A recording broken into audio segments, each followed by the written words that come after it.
Hi, this is Suren Jaishakar, founder and CEO of Success Gyan. I welcome each one of you to one more edition of Success Talks with Suren. We started during lockdown when I sat with my team and said, what can we do to inspire our community and customers? Then I told that we have brought 55 plus thought leaders to India in the last 8 years through Success Gyan. Can I call them over a conversation where we can talk to them, get the timeless wisdom and inspire the audience? That's how Success Talks with Suren actually started. And I told my team, I have a very clear goal. I want to inspire 1 crore people with Success Talks with Suren. In the last 9 edition, we had Brian Tracy, we had Bly Singer, Ashish Vidyarthi, Dr. Velumani, my spiritual coach TM, and till date, we have more than 6.5 lakh people who have watched Success Talks. So I want to thank you guys for watching and sharing. So if you're watching this, I want you guys to enjoy this, learn from this, put your comments in the comment box, and I also want you to share this across social media handles because our collective goal is to inspire 1 crore people. Now, who do we have in this edition of Success Talks with Suren? I'm going to take a little minute to give his background because I had a chance to meet him in 2016 for the very first time. I still remember, it's a goosebump event for me. You know why? He was on stage in one of our events in Bangalore. 15 minutes after his talk, Rajiv Talej was sitting next to me. We looked at each other. We were taking down notes because I've never seen a speaker so intense with such depth in the content he was talking. We were literally looking at it, he said, what the hell is happening? We were so hooked to it. From that day, I've been a biggest fan for him. Of all the teachers, I always tell I'm a product of my teachers and mentors, but in the last few years, if you have to, I have to name one person who's created maximum impact, that's Dr. John DeMartini. He needs no introduction. He's a featured speaker in The Secret Video. He's written more than 40 plus books, 75,000 plus courses, and we call him the human behavioral specialist. Dr. John DeMartini, welcome to Success Talks with Suren. Your opening remarks. Thank you. Thank you for having me. It's great to be with you. Thank you so much for taking your time. I know in spite of lockdown, you're super tight, super pressure because you're back-to-back meetings, one-to-ones and so on. But thank you for taking your time and coming in. Can we dive in straight away to the first question because we only have 60 minutes. Can we dive in? Thank you. Thank you. The first question. Okay, we are in lockdown in India right now. And as you all know, people are really scared, not knowing what the future is in hold. This is the same for people who are employees, not knowing whether they're going to keep their jobs, for business owners, not knowing what's going to happen. What is your message for people? What should be the mindset? How can they really work this situation and really come out successful? What's your message for them? Well, it is not what happens to us. It's what we perceive, what we decide, and what we do with it. We're not victims of history. We're here to be masters of destiny. So we have control over our perceptions, decisions, and actions. So when something happens, we can choose to see it with more drawbacks and benefits, or more benefits and drawbacks. We can make a mountain out of a molehill or a molehill out of a mountain. Or we can see things objectively and get really centered and ask, what is the highest priority thing we can do with this current situation that'll make the greatest difference in human beings' lives to create a sustainable, fair exchange, to perpetuate an entrepreneurial adventure that can make a difference in ourselves and other people. If we, on a consistent basis, prioritize what we're doing and get grounded and not compare ourselves to what it was in the past, not compare ourselves to the fantasies of what we have in the future, but to actually get present with what's happening now and ask, how specifically is what's happening now helping me fulfill my mission on earth? And what is the highest priority thing I could be doing right now that can make the biggest difference? There's never a lack of opportunity. It's simply the lack of actions to fulfill an opportunity because somebody somewhere in the world has a need that we can fulfill. If we care about humanity, to go out of our way to find out what that need is today, not what it used to be, not what you hope it'll be, but what it is today, there's always an entrepreneurial opportunity for somebody who cares. So prioritize your actions. Realize it's not what happens to you, it's your decision. And don't worry about the world on the outside. Make a decision. Leaders, instead of asking, where's the world going, what's going to happen, leaders make the world go and make it happen where they want to go. I was asked by a group of doctors in Toronto many years ago, Dr. DeMartini, where do you think our profession is going? I said, if you're asking me the question, you're a follower. If you're telling me where you want to take it, you're a leader. Where do you want to take it? You tell me, where do you want to go? And it made him stop and reflect. So right now is an opportunity to step up as a leader and to take the direction, because there is no such thing as a situation that doesn't have opportunity in it. There is no such thing. So right now there's people making fortunes while other people are bitching about their histories. Other people are doing something about making their destinies. That was so profound and deep. Okay, for people watching, now you know what person we have on this show. Okay, what I want you guys to do is, as you're listening to this and watching this, I want you guys to type in your takeaways in the comment box so that you kind of push the whole learning into your subconscious mind. Okay, Dr. John DeMartini, I know you for 5 years. We have had hundreds of conversations and I know your story. Okay, but I want the audience to actually know how it started. Today, you're world's best teacher, so many books, so many courses, you travel across the world, every day you train 2-3 times. But how did it all start? I was born with my arm and hand turned in, with a deformity, a speech problem, and a learning problem. I was told in first grade I would never be able to read, write, never be able to communicate, never amount to anything, never go very far in life.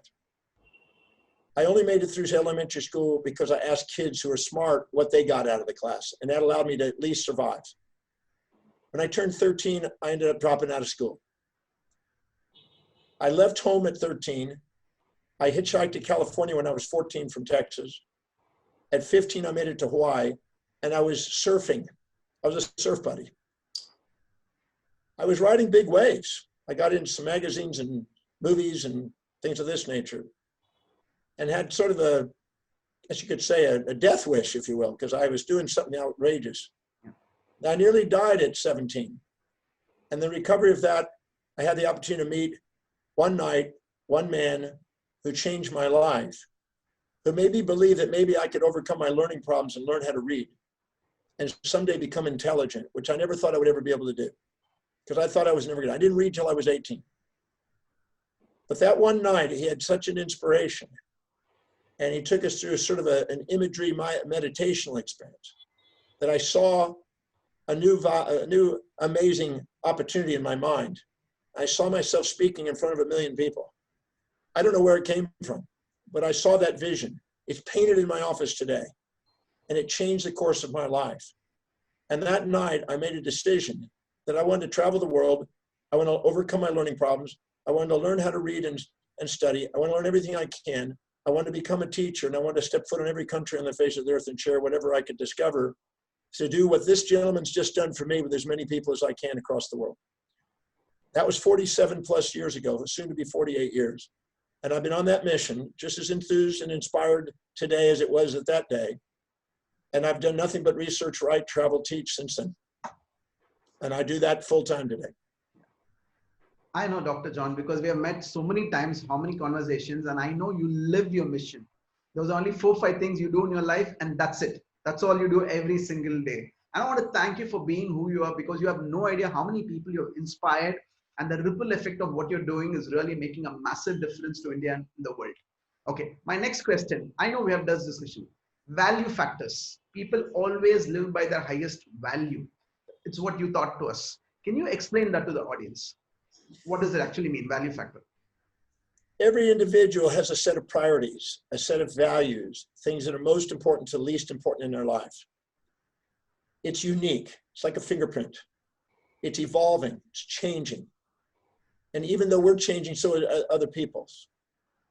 But that unique set of values, whatever is highest on that value, in the hierarchy of their values, is what they're spontaneously inspired to do. It's what they can't wait to get up in the morning and do.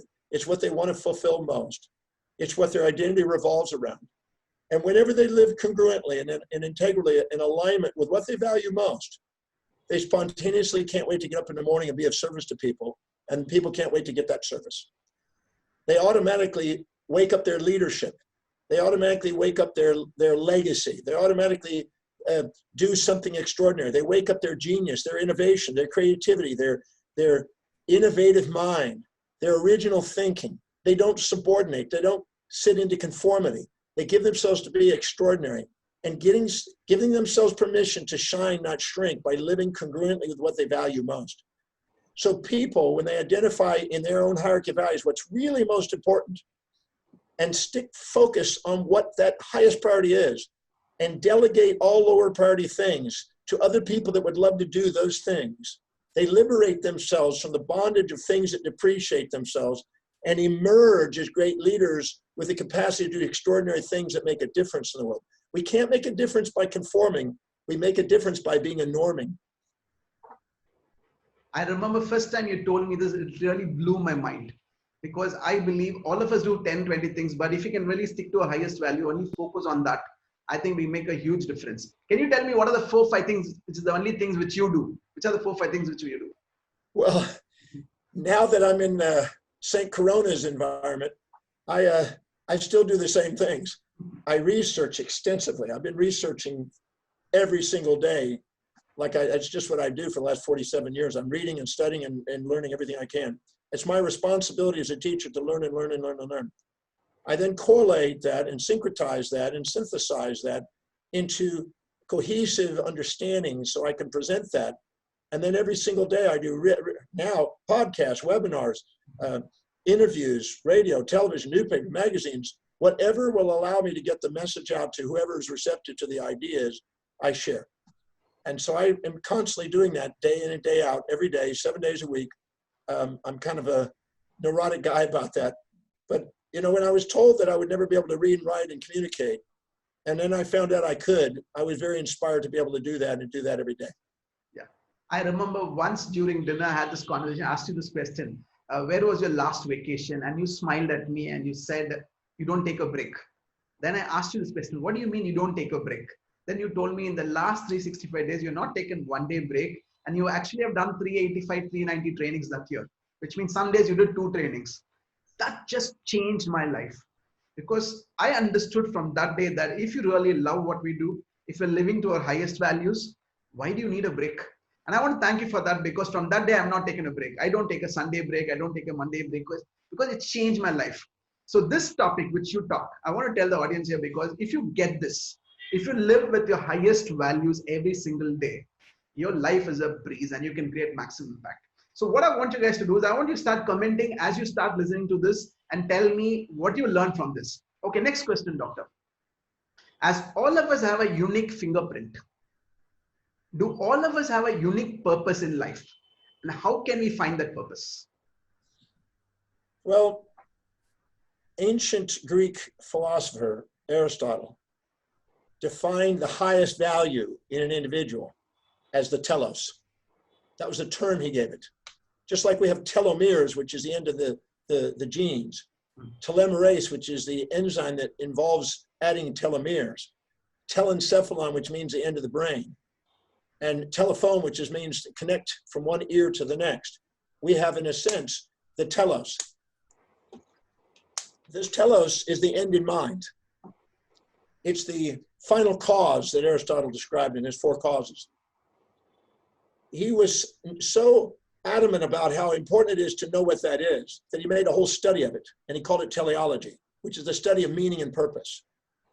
Our purpose, the thing that we feel is our mission, is an expression, spontaneity of our highest value, the thing that we absolutely can't wait to get up in the morning and do spontaneously. Mine is teaching, learning and teaching. Whatever that is, when you identify what that is and look honestly at what's really, truly, spontaneously you're committed to, not what you say, not what you think it is, not what you think it's supposed to be, should be, ought to be, not imperative injections, but what is actually truly demonstrated in your life, because your life demonstrates what your values, because all of your perceptions, decisions, and actions, every decision you make is based on what you believe will give you the greatest advantage or disadvantage at any moment in time to what that value is, that highest value. Identifying that, that's the purpose.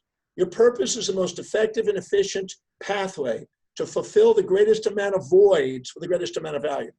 And your voids are all the things that you've judged in your life that you've been too proud or too humble to admit you have around you. So if you meet somebody and you put them on a pedestal and you think that they're greater than you, and you're too humble to admit what you see in them is inside you, that's a void.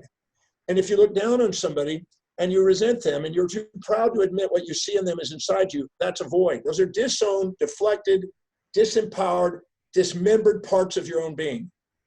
The moment you actually live by your highest value, where you're most objective, where you transcend judgment, and you go into your executive center, which is the forebrain, where you have foresight and you see things reasonably. You transcend the judgments, which are all the void generators, and you end up having the most fulfillment and most inspiration and calling in life. When you identify what that highest value is, you spontaneously have more energy. You spontaneously have more certainty. You spontaneously have more presence. You're spontaneously more clear, less emotive, less volatile, less distracted, less brain noise by external circumstances, and more intrinsically called to do something amazing. That is the purpose in life. Your highest value expressed in a human form across the planet to serve humanity. I know you very personally, and I know that you get really excited when you do this topic and you go really fast. I want you to slow it down for our audience because people will not get it. And for people watching, I know that was tons of gold in that small segment. And I want you guys to finish this, come back and look at it again, because I don't think you will get it at the first time. Every single thing he said in that is gold, pure gold. So I want you to be a little slow for audience, right? Okay, next question. I know you're a human behavioral specialist. My question is, what is addiction?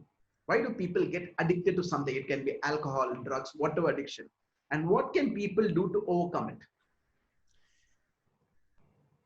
Because we have a hierarchy of values, whenever we are integral with our highest value, which our identity revolves around, where we're authentic and integral, the blood glucose and oxygen goes into the forebrain, the medial prefrontal cortex of the outermost layer of the brain called the telencephalon. This area is involved in inspired vision, strategic planning, executing plans, and self-governance. And the self-governance means that it sends fibers from the medial prefrontal cortex down into the amygdala. And the amygdala has a nucleus accumbens and the pallidum, striatum, which is the pleasure and pain center, the impulse and instinct center, the one that wants addiction and subdiction, seek and avoid. The second we're living by our highest values, we mitigate and bring and dampen the volatilities of the lower centers. But whenever we live by lower values, because we're unfulfilled, we look for immediate gratification and look for a quick fix, an impulse, compulse, addictive, immediate gratifying, immediate pleasure seeking. And addictive behavior is a compensation for unfulfilled highest values. And what happens is the second we look for a quick fix, we get an extrinsic value, we get an addiction to it, we get a high dopamine, and we override through our extrinsic values our highest value. And then we lose contact with what our mission is, and we go off on a passion for a quick fix. This addictive behavior is strategic to teach us about the illusions of what we're seeking, to eventually discover the pains in what we think are pleasures, to eventually mitigate that through hedonic adaptation, to eventually get us back to our mission. So we don't realize it, but if we start to prioritize our day and fill our day with high priority actions, our brain automatically calms down the addiction. If we go and discover the hidden benefits we're getting out of the strategy of using the addiction and find out the benefits, and then find out alternative ways of getting those benefits and link it to our highest values, we have the capacity to strategically override an addiction behavior. I have 13 action steps that I take people through that if they follow those action steps and complete them, addictive behavior turns into inspirational activity. Is there anywhere we can find those 13 behaviors? Is that on your website? I have a little program on my online program that's on DeMartini on addiction. It goes through every one of those steps. It's not something you do in just a couple minutes, but it's the action steps that are involved in that. And I also have another CD called Mind Over Body. It's about how to transcend your body's impulses for immediate gratification. We have many forms of addictions. There's sex addiction, there's drug addiction, there's alcohol addiction, there's all kinds of addictions. Sugar is the #1 addiction in society. Sugar. Wow. But sugar gums up the brain, increases cancer. If you looked at it, it causes a blockage in the lymphatic system. It confuses up our physiology. It is wise to fill your day not living to eat, but eating to live. You know, when we have something we can't wait to get up in the morning and do in the morning, that's really engaging, that's really inspiring, we don't even think about food. We don't even think about distractions. We're so engaged, we don't have time for the other stuff. If we fill our day with truly important things, truly inspiring and meaningful things, even alcoholics and drug addicts, if they're doing something meaningful, will postpone those actions to do something that's meaningful. If you fill your life with meaning, it doesn't fill up with addiction. Wow. Okay, I'm going to tell my team to put the link of what he was talking about, where you can find this in Dr. DeMartini's website. My team, can you please put that in the link in the comment box so that people can search? I believe it's such a powerful topic, and the way you say it, as long as we live with the highest values, we identify and live by that, we will not go for small pleasure seeking immediate gratification. And slowly your addiction can go down and one day you can be free. That was brilliant, doctor. Thank you so much for that. Procrastination, that is one word which I believe has stopped many people from actually achieving their goals. Why do people procrastinate? You're going to hear a redundancy. When we live by our highest values, we spontaneously act. We don't have phobias. We're objective, and we're setting real objectives. And objectivity means even-minded, balanced-minded. But when we're trying to live by lower values because we're trying to please people on the outside and try to be somebody we're not, and injecting things out of conformity, our immediate gratification wants us to look for a pleasure to avoid a pain and look for fantasies. The moment we look for a fantasy, our brain automatically sets up a phobia, an anxiety, a doubt, an uncertainty to make us stop because we're going after fantasies. You don't procrastinate on something that's deeply inspiring and meaningful to you. You take action. But when you're going after things that you think are important that aren't really important, that's when you end up procrastinating. And when you're living by your highest values, and because the executive center comes online, you set goals with strategic plans. You use your foresight to think of all the things that could go, that could be obstacles. You solve them in advance. You take away the risks. You're ready for them. You already solved them in advance and you take action. But when you go after fantasies, you don't want to look at the negatives. You only want to look at the positives and you're not prepared for it. So your brain has to bring up the negatives and hesitate you because you're going after something that's not truly meaningful. Many people who are going after goals aren't goals, they're fantasies, not real objectives. And entrepreneurs go out there and they start businesses with fantasies and they project their values onto society and not meet really people's needs. They're not really finding people that have demands. And then they run up pushing uphill their product, service, or ideas to try to get sales. And then they wonder why they have anxieties and fears and they don't sales, and then they bang their head against the wall. But they set real goals that meet real people's needs, that really inspire you, that has a strategic plan, and you think them through. You couldn't be doing what you're doing without a thought, without a plan. And if you think those through and you make sure you go through it until you have certainty, there's a liberation from the hesitation, procrastination, and frustrations, and you get into discipline, reliability, and focus. That was such deep insights. I hope you guys are getting it. It's pure gold. And I want you guys to type in the comment box. The next one, Dr. John DeMartini. I think we had this conversation in Chennai after the event was over. And when we said, because I know you were featured in the secret video. And during the conversation came up that law of attraction is just one piece of the puzzle. The other things people really need to do to really become successful. Can you tell what other laws people need to really work on? Well, when you're living by what is truly highest on your value, the pulvinar nuclei, which is a subcortical area of the brain, filters and gates information from your senses to selectively grab information that is most conducive to achieving what you set out for. So if you're setting a goal that's aligned with your highest values, you literally have a selected biased attention on all of the things in the environment that allow you to get what you want, and you filter out things that are not clear. But if you're trying to live by lower values, that area of the brain doesn't light up. And so you basically are not filtering. You're bombarded by stimuli that's confusing, and you're not filtering it, and you're not seeing the synchronicities that surround you. So by prioritizing your life and living by truly highest priority and mastering the art of delegating lower priority things, prioritizing your life is another law.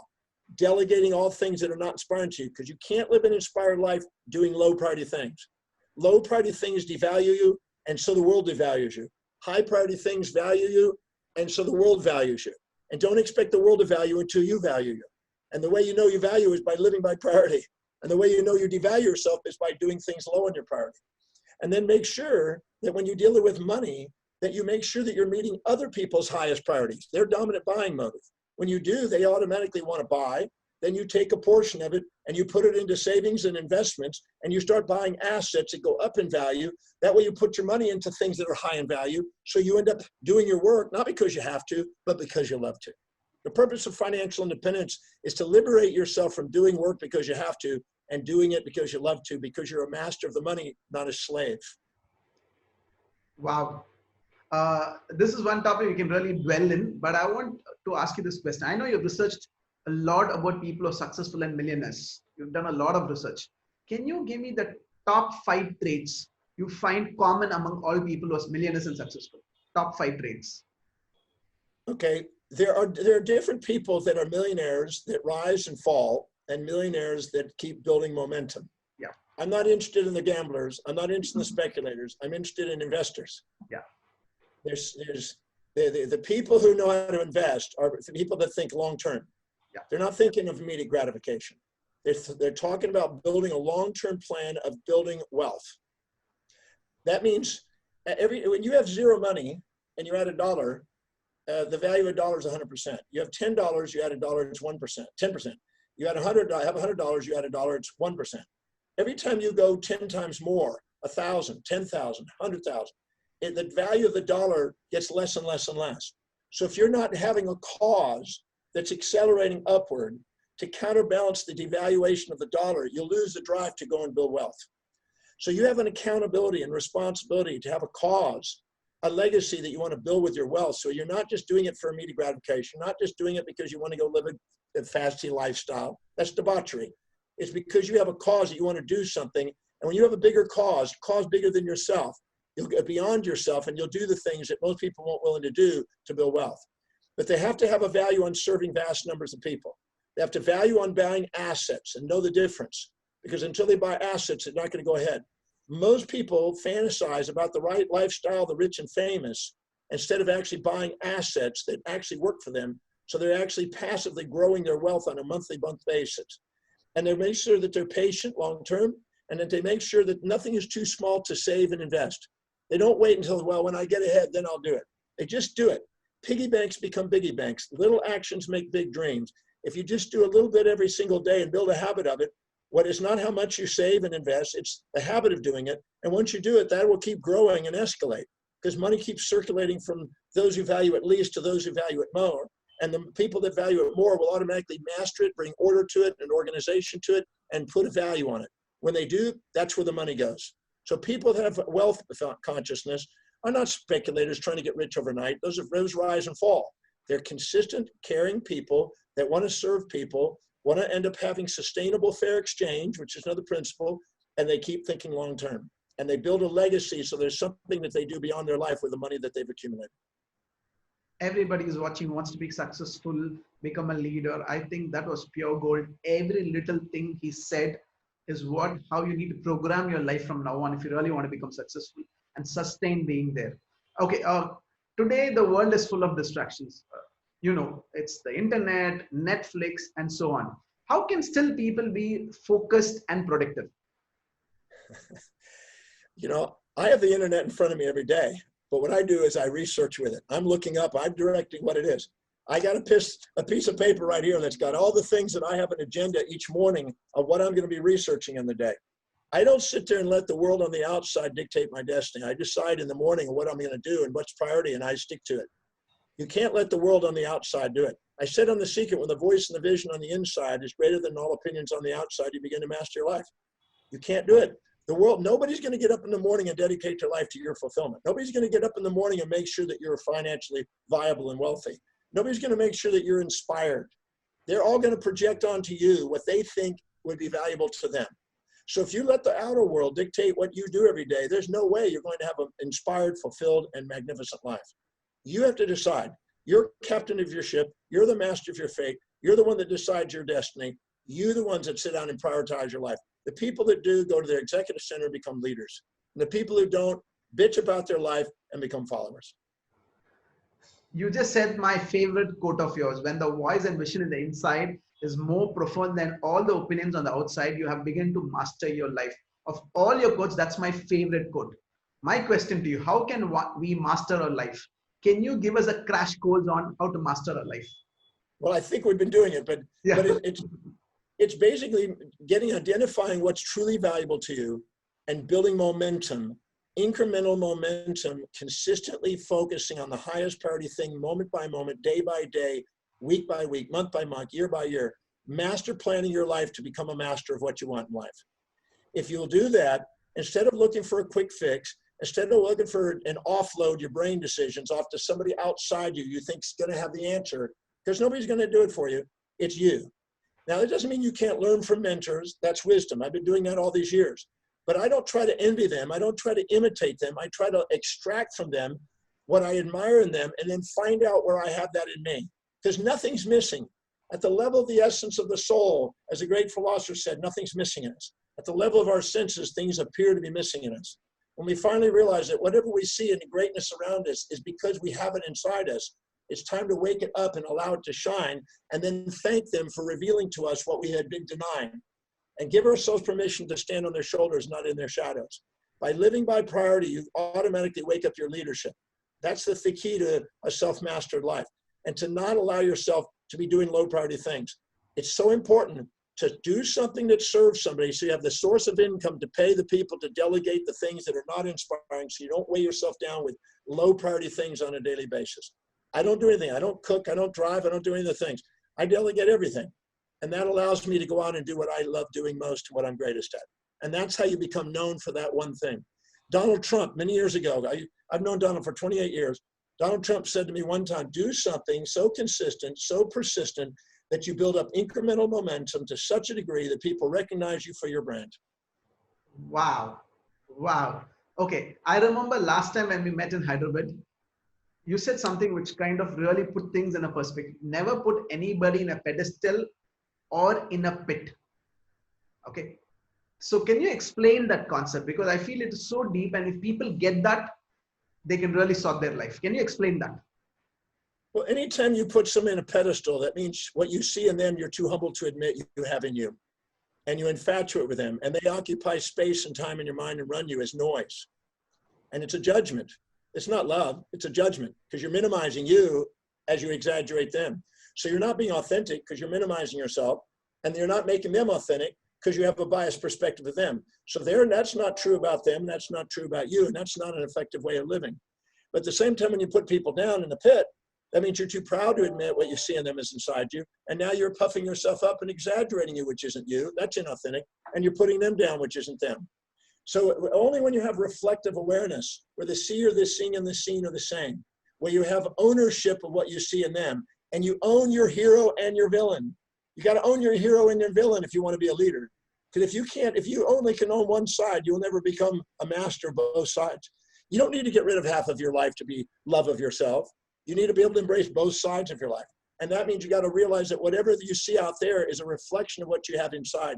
When you can own it all, love it all, appreciate it all, and not deny any of it, nobody pushes your buttons. You push your own path. You decide your destiny. You live by design, not by default. And you live by enormity, not conformity. I'm telling you, this is such a deep topic. I know you can do one day on this. I know that's how deep this topic is, but I want people to get the essence of it. Okay, so if I see jealousy in somebody, I can only see something which I have. Whatever you see in them, I went through the Oxford Dictionary 30-something years ago. And I went through, and I found 4,628 traits. Another gentleman named Alaporte did something similar, found 4,000 traits in the dictionary. I went through there and I made a list of every trait that a human behavior could be. Then I made a list of the names of somebody who I thought would be exemplifying that trait. Then I went and looked in my life where I had each one of those traits, 4,620 traits. I had them all. I was nice and mean and kind and cruel and honest and dishonest and pleasure and peaceful and wrathful. I had every single trait, and every one of them served me. And there's a time and a place. In the biblical writing, it says in Ecclesiastes 3 that there's a time for everything under the sun, a time for peace, a time for war, a time for sowing, a time for renting. It's true about human behavior. When we finally don't have to get rid of any part of ourselves, we get to love all parts of ourselves. And that's the thing of mastery.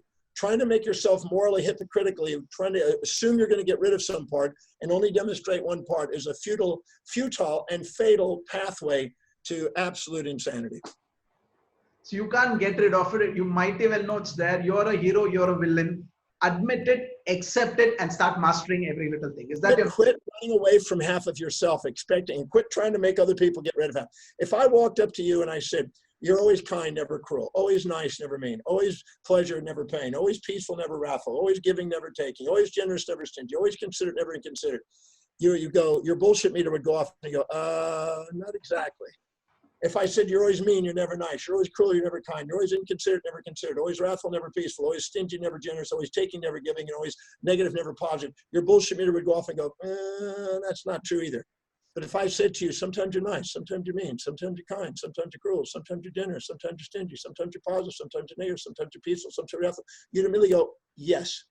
You only have certainty when you embrace both sides of your life objectively. But you only have uncertainty and wobbling emotions when you try to get rid of half of yourself and try to own only one half. And we go through and get addicted to pride and try to pretend we don't have the other side. And then we attract people in our life to point it out, just to bring it out because we're living in repression. I'm not here about repression. I'm not here as a super expression. I'm interested in mastering our life and understanding we need every trait in order to fulfill our mission. There's nothing you need to get rid of in order to do something extraordinary on planet Earth.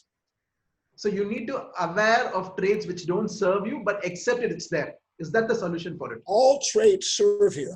All traits serve you. I'm not a nice person. I'm not a mean person. I'm a human being. You know, if somebody comes up to me and says, well, Dr. DeMartini, we have you upgraded into the super first class, elegant, first this, that, and everything else. I can be nice. Oh, thank you. And I'll probably be nice and very kind and everything else. But they say, well, somehow we've overlooked and even though you've got 1 million freaking miles or 10 million miles on our airline, we've got you off the plane. We didn't register you. Somehow we missed out on it. Like, I'm not going to sit there going, oh, fantastic. I'm going to say, can I talk to your supervisor? And I'm going to play whatever role I need in order to get what I want in life. And any part you can't love about yourself, you may need that role. And if you can't play that role, you're not masterful. Machiavelli and the Prince emphasize this. Castiglione and his work on Catholic constructs emphasize this. Even Donald Trump has to play both sides, as you know. Yeah. Every great leader has to be able to play both sides. And if you can't play both sides and you can't handle paradoxes and the pairs of opposites, you can't master your life. Guys, the reason I'm probing him on this is because I've done this few hours with him. I know the answer. But if you can get this right, I think you will live a meaningful life. You will never beat yourself. You will love every portion of yourself and life can be truly blissful. Thank you. Yeah, good. This is exactly what Aristotle was trying to say when he's talking about extracting meaning. When you're infatuated with somebody, extracting meaning is finding the downsides. When you're resentful to somebody, extracting meaning is finding the upsides. When you're proud, it's finding meaning is finding your own downsides. When you're ashamed, finding your own upsides. The mean is the mean between the pairs of opposites.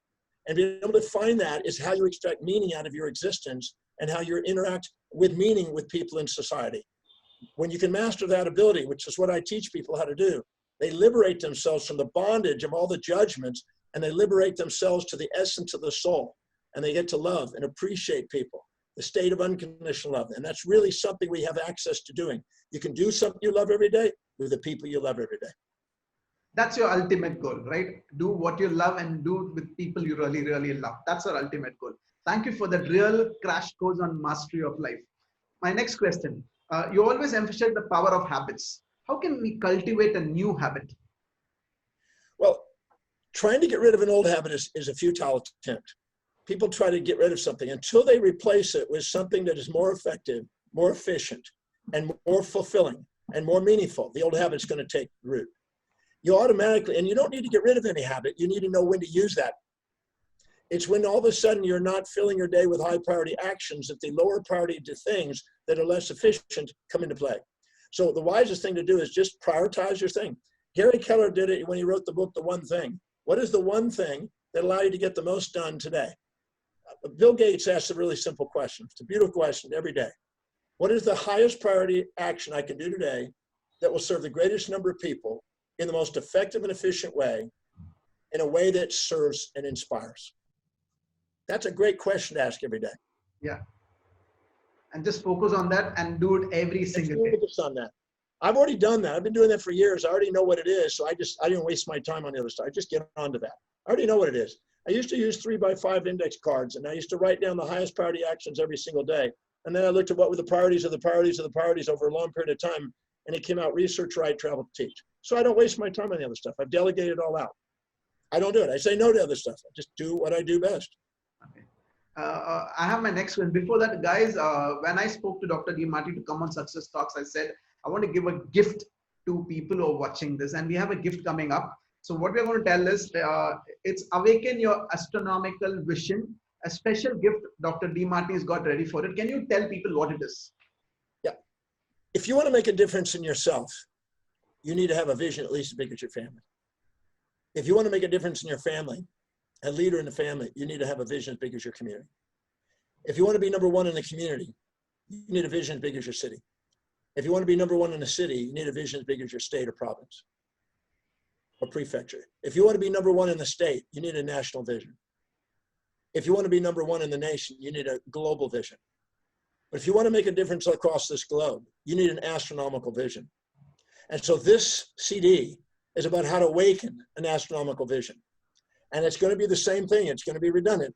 It's going to be about living by priority. I did this presentation live at a planetarium to a YEO group of about 100 and something YEO members. And it is an inspiring presentation on how to awaken the inspiring vision that's astronomical. We actually started off with a planetarium astronomical vision. And then I worked my way. Because unless we have a celestial vision for a terrestrial experience, the terrestrial experience will block us from our celestial vision.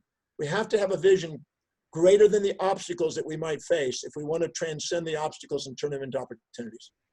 Yeah. Thank you so much, Dr. DeMartini, for giving this, because for our viewers, so my team is going to put the link in here, dmartini.ink/DEM gift. My team is putting the link. Kindly get to the link, fill in your details, and you're going to get this gift from Dr. DeMartini directly to you by email. Thank you so much for that, doctor.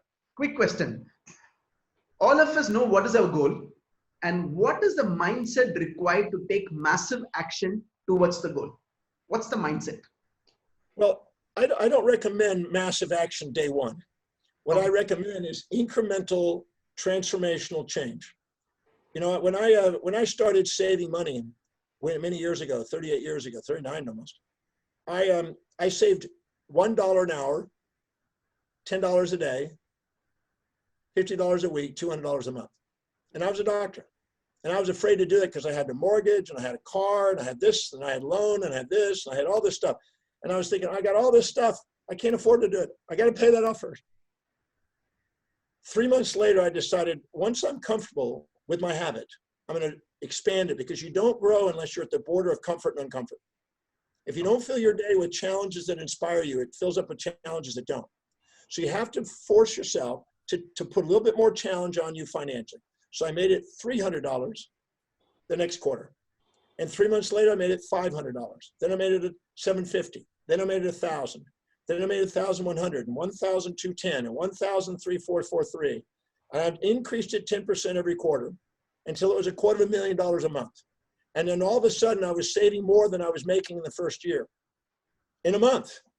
But I just kept increasing it little by little. And what happens is you gain confidence in doing a little incremental change, like a domino effect. And all of a sudden it gets bigger and bigger, and you build momentum, and it's unstoppable. And that's why I say, don't just go out, have a vision, but chunk it down into small action steps and do little action steps and get bigger ones as you go. Your space and time horizons are based on how congruent you are. If you're highly congruent with what your values are, your space and time horizons grow. So practice living by priority. Your space and time horizons will continue to grow.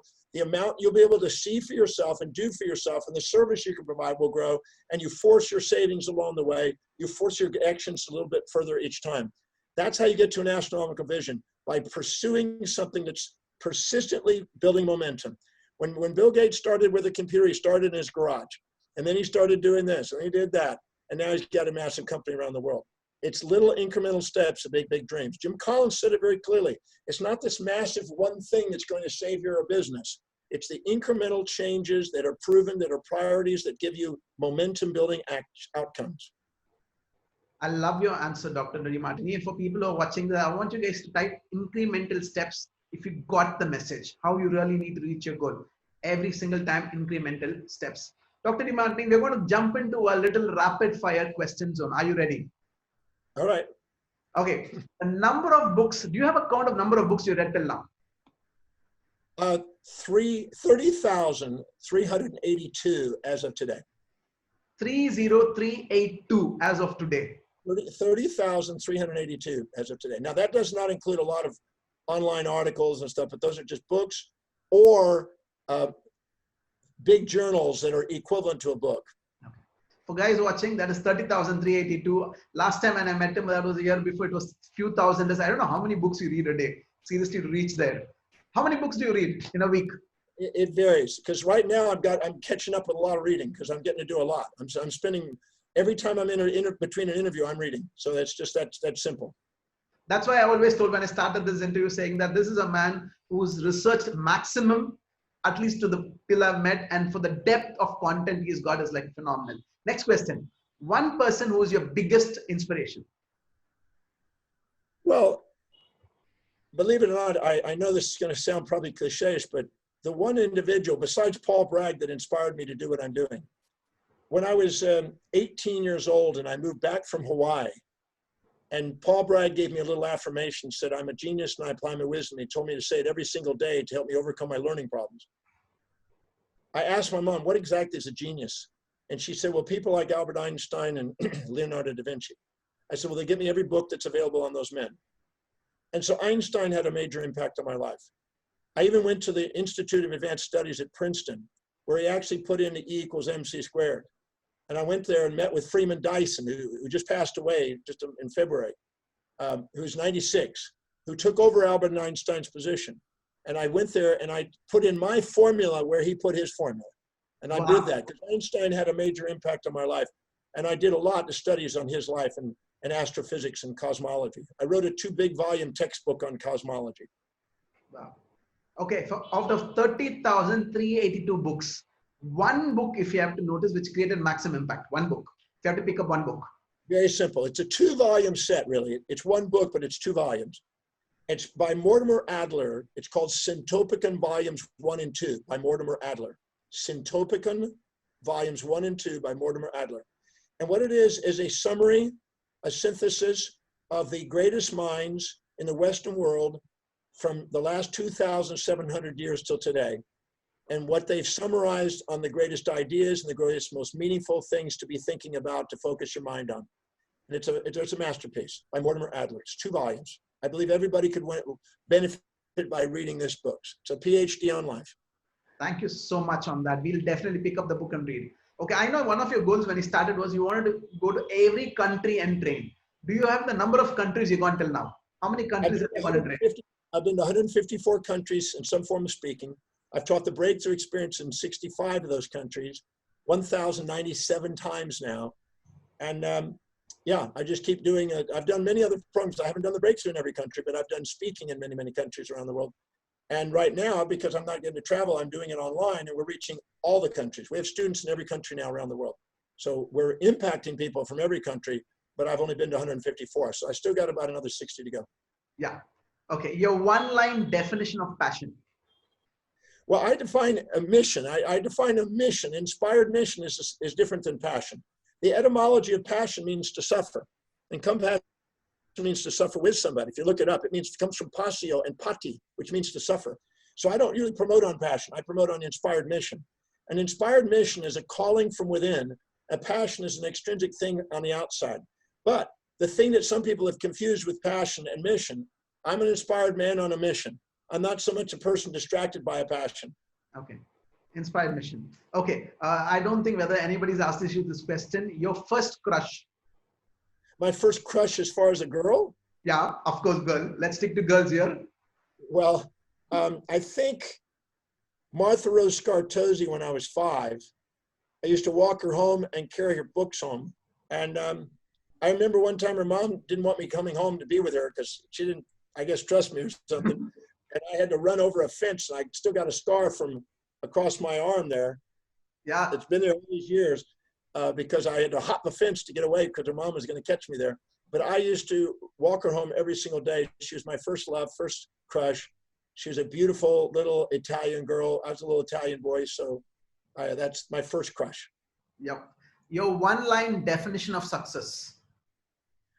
Well, I think I define it as I don't focus on success. I focus on a man on a mission.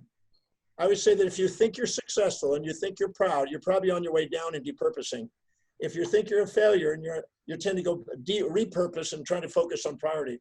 I don't go focus on either of those titles. I don't call myself a successful man. Everybody else does many times around, but I'm a man on a mission.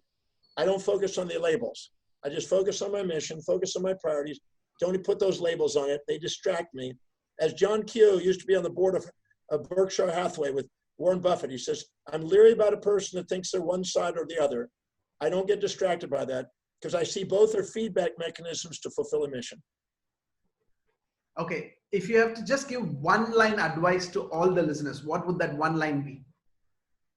Give yourself permission to do something extraordinary on earth. The true you is extraordinary. The false facades, the ones that exaggerate and minimize themselves, the ones that project their values onto others and expect them to live in their values, or the people that they inject the values of others into themselves, that they try to live in other people's values, those aren't the real you. The real you is inspired. They're on a mission to be of service in a fair exchange, in a sustainable way, in a way that becomes wealthy and well-being, and automatically creates equity and equanimity and allows them to do something that is opening a heart, that inspires, that leaves a legacy, and through exemplification, it shows people what's possible. That's the path to take. Wow. Okay. 100 years from now, how do you want the world to remember you? Well, I have a posthumous biography that's about 28 pages, 29 pages now, of exactly how I want to be perceived 1,000 years from now. And surprisingly, as I wrote that, I started writing that around 1999. It's very refined, it's very articulate, it's very precise about how I want to be. So what Wikipedia will say kind of thing. You know, I want to be a great teacher, healer, and philosopher that inspired people around the world kind of thing. But I set that out in 1999. And then something pretty amazing happened in 2009. I think it was 2008, actually. I was at the Waldsell conference where I was speaking with 12 other leaders. And there was about 200 people from around the world there with a lot of media from around the world. We had Will Singer, we had Muhammad Yunus, who was a Nobel Prize winner, Paul Nurtz was a Nobel Prize winner, the Dalai Lama was there. There was 12 of us speaking. And at the end of the speaking of these, on the weekend, on a Saturday evening, we had a procession into the massive library at the Milk Abbey overlooking the Danube in Austria. And there we were given a stainless steel cylinder with, in my case, filled inside with 365 quotations from my collected writings and my DeMartini method on conflict resolution, which was the topic I was speaking on, calligraphy on scroll paper with a ribbon around it, put in a stainless steel vacuum sealed pipe. And we walked down to the Infinity of Divinity library shelf at the end of the library into a private room that's a vault that they hold scrolls for 1,000 years or longer and put it in the Infinity of Divinity library shelf right in the center of it to be locked there. So I'm absolutely certain that my method will be in there for 1,000 years. So you don't have to wait to have it. You don't have to wait and have, years to have an immortal goal. Why don't we go around and we say we're immortal souls, but most of us don't write immortal goals. But the moment you set immortal goals, you'd be surprised how divine providence and human sovereignty start to unite, and synchronicities and people, places, things, ideas, and events come into your life to make whatever your innermost dominant thought becomes your outermost tangible reality. And that's what's happened. So I've already got my master plan put out and it's already happening. So I know the legacy's in motion. There's a new movie out that's a sequel to The Secret that just came out called How Thoughts Become Things. And it's going gangbusters. It's selling like mad. So people want to take advantage of it. If they like The Secret, they'll definitely like this. How thoughts become things. Okay, we'll go for it. Okay, for people who are watching, Dr. DeMartini just gave a gift for all audience. My team is going to put the link right now. You're going to get a CD, which is Awaken Your Astronomical Vision. Just click on the link, fill in the details so that you can get this. Doctor, we finished with the rapid fire. I'm not going to let you go because we still have a few more minutes to go. Okay. My question to you. Is it possible to manifest anything in life? Is it possible? That's the first question. And if it's possible, what do we need to do to manifest whatever we want in our life? Well, I don't want to say anything because that could be, you could set up fantasies. You could say, I'm going to jump off the building and defy gravity. Okay. Anything that doesn't defy universal laws, you can do. If you're inspired by it and you're highest on your value, you're willing to put a plan together. I mean, Elon Musk is going to get us to Mars. We're doing things we never thought possible because somebody's thought outside the box. So if you're able to put something down that's truly deeply meaningful to you, you're willing to do the strategic planning to get it to happen, you're willing to delegate all the things it takes to get that to happen, then really the sky's the limit. But you don't want to put some fantasy down that's some supernatural thing that goes against the laws of the universe. That's not real. You know, I don't go and say I want to be able to walk across the two tops of a building unless I put a guy wire there and put a pole in my hands. I don't want to do something foolish. I want to do something that's meaningful, that's inspiring, that exemplifies what's possible, and then go and do what I love doing most. That to me is living an inspired life. Okay, let us reword that question. For people who are listening, any health goal, any wealth goal, any relationship goal can be manifested. Is that what you're saying? Any health goal, any wealth goal, any relationship. Well, again, I want to make sure if you have a genetic defect and you were born without an arm, I'm not going to necessarily guarantee you're going to grow one, but you might be able to have an implant put on there. So you got to be reasonable. You have to make sure that you're not defying laws of the universe. I don't want to make supernatural things out of it, because then you set up yourself for fantasies that lead to nightmares. But anything that is doable by human consciousness, that is obtainable, that's not outside reason, that is persistently focused on, then you can do. And I think that I'd rather go fill my day with things that are inspiring, that are meaningful, that I know I can do, than to focus on fantasies that self-defeat. Thank you, doctor, because I know we have had this conversation. Every time you inspire me, because every time I meet you, talk to you, my goal gets bigger. And as you said today, we have an astronomical vision of going across the world, Thank you so much for the insight where you really push and inspire us. Okay, last few questions before we let you go. Okay, people are watching here. It's almost going to be 1 hour. If you have a final message for these people, what would it be?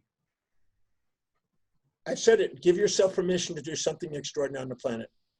Live by priority. Every day before you go to bed, I've already typed it in. I typed this interview in. I document what I had the opportunity to do that I'm grateful for. I write in, had the opportunity to do this, meet this individual, receive this, learn this, whatever, practice this, research this, that I'm grateful for. Document what you're grateful for. When you're grateful for what you have, you get more to be grateful for. And quit comparing your life to things on the outside. Compare your daily actions to your own highest values. Don't compare yourself to other people. Compare your daily actions to your own highest values. If you do, you will not be stopped. You'll be unstoppable. Yeah. You've written several books on gratitude. Can you tell the audience why gratitude is very, very important? Well, gratitude is the key that opens up the gateway of the heart. And inside the heart is love.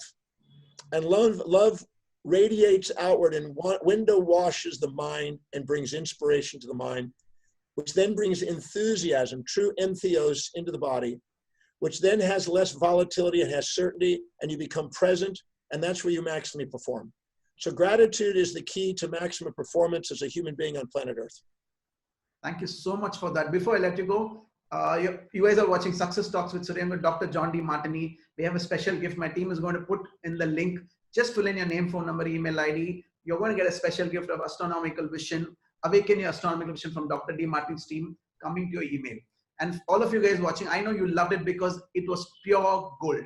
I want you guys to comment and start sharing across your social media handles, because I'm going to come back every few days with one more teacher who has inspired me. We have Jack Canfield coming up. We have Raju Talreja coming up, and so on. Sir, Dr. DeMartini, thank you so much for your time. Every time I talk to you, inspire me. And I want to go back and see this again and again, because I know so much I can learn from it. I don't know how you do it, but thank you for who you are. Thank you for the work you do. I know your legacy is going to live for thousands and thousands of years as you start inspiring people. You really help people reach their highest potential. That's my one line for you. And thank you so much for that. Thank you for coming on Success Talks with Suren. Thank you for this wonderful, wonderful 1 hour talk. Thank you for the opportunity to share and to be with you again. And I look forward to see you in person again. But I look forward to our programs together and the life we get to do on our journey, serving people. Thank you. Exactly. I'm looking forward for everything to open up so that we can invite you back to India and catch up in person and have conversations which we can't share in public calls. Thank you so much, Dr. John DeMartini. Have a lovely, lovely day. Thank you so much for this. Guys, I'll see you guys in the edition of Success Talks with Suren.